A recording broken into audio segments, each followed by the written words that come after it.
Assalamualaikum and a very good day I bid to all. My name is Rabiatul Adawiyah binti Asim and I am from PISMP Tesel SK August 2023 intake. Today, I would like to talk about this book that I have read, which is entitled Journey to the Center of the Earth by Jules Verne. However, this version that I am reading is the classic 1871 English translation and rewrite by Griffith and Farren. So, this book follows the story of the brilliantly impatient Professor Hardwick and also his nephew Harry as they embark on a cryptic journey to the center of the earth along with their tour guide Hans. And it all started when Professor Hardwick made a discovery when he decodes a message from a 16th century manuscript by an alchemist named Arne Sankenism about how to reach the Earth's core. So Professor Hardwick was so determined to reach the Earth's core by using the manuscript as a guide.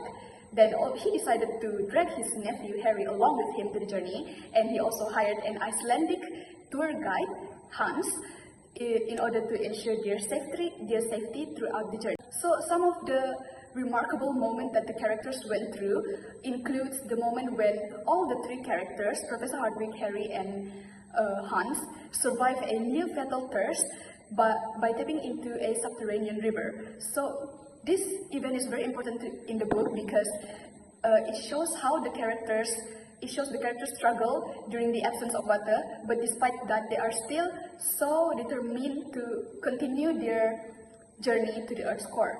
And also, there's also another moment, which is when Harry, the nephew, gets lost in the middle of the journey because he was separated from the rest of the group.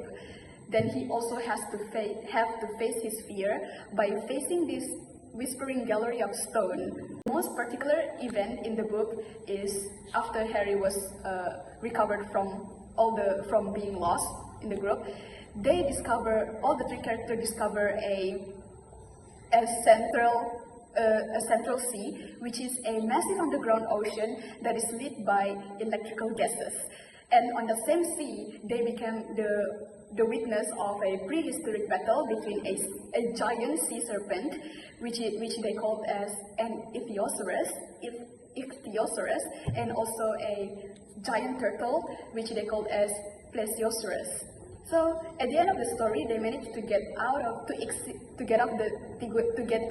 Earth's core through a volcanic eruption that shoot their raft all the way through the mouth of Mount Etna, somewhere in Italy. This book has taught us a lot of valuable lessons. Some of them include the power of intellectual curiosity. So in this book, Professor Hardwick was depicted as someone who represents the unlimited human drive to know the unknown. So because of that, he made a new discovery that nobody else has ever discovered yet. So based on that event, it taught us the importance of being curious in order for us to keep progressing so that we can discover something new. Next, this story also taught us to be resilient despite facing the unknown. So at the beginning of the story, Harry's character was depicted as someone who is skeptical and also scared of the dark. However, by the end of the story, he managed to survive a storm, a volcanic eruption, and also isolation when he was separated from the group.